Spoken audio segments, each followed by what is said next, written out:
Good morning, everyone. I hope you're all having a wonderful 4th of July weekend, and I'm going to make it even more wonderful for you. What if I told you that Trump has a plan so brilliant, it could strip Democrats of 14 House seats and hand Republicans control of the House for the next decade?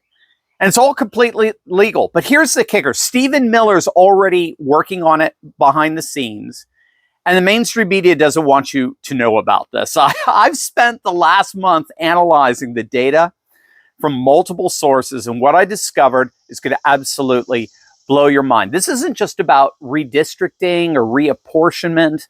This is about fundamentally reshaping American political power. And according to ChatGPT's deep research analysis, the numbers are staggering. Here's what's happening right now. Marjorie Taylor Greene just introduced a bill that would order a brand new census, but here's the twist. It would only count actual U.S. citizens, not residents, not illegals, not green card holders, only American citizens who have the right to vote. And when I ran the numbers, California alone would lose 4 House seats, New York would lose 2, but red states like Texas, Florida, Montana, they'd gain seats. We're talking about a potential 12-vote swing in the Electoral College. But here's what makes this even more incredible. Trump isn't just aware of this plan, he's backing it 100%. And guess who's spearheading the effort?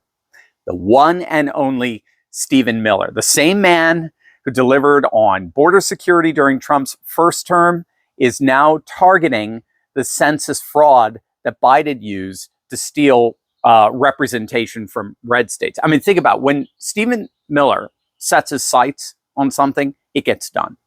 And this time, he's not just securing the border, he's securing political power for conservatives for decades to come. Let me break down for you exactly what this means for you. Currently, Republicans hold just a 220 to 212 majority in the House. So Democrats just need to flip 3 seats to take control.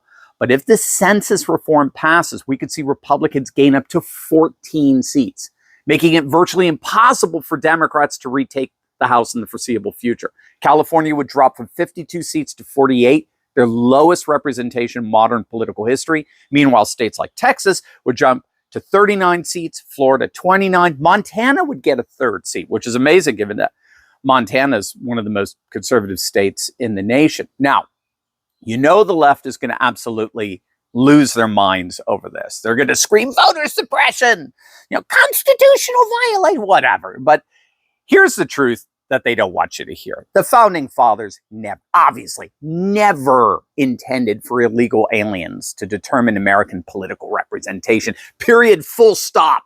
As one borderline illiterate auto pen appointee of the Supreme Court just would say, right? Why on earth would states be apportioned electoral votes and representatives for people who can't vote? They're not representing diplomats. They're not representing ambassador or tourists.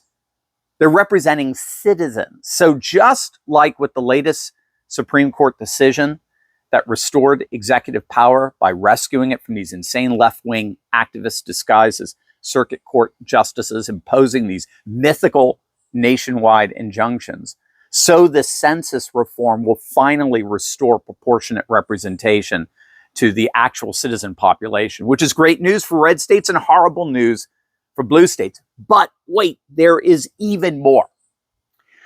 While we're talking about the census, Texas and Ohio are already redrawing their maps. Texas Republicans are meeting right now to potentially flip 5 more seats, and Ohio is legally required to redraw their maps before 2026. Make no mistake, this redistricting alone could determine who controls America for the next decade. Between Texas and Ohio, the GOP is poised to pick up 7 more seats. Those 7 seats, just in time for the midterms, will make for an awesome firewall for Mike Johnson in the House.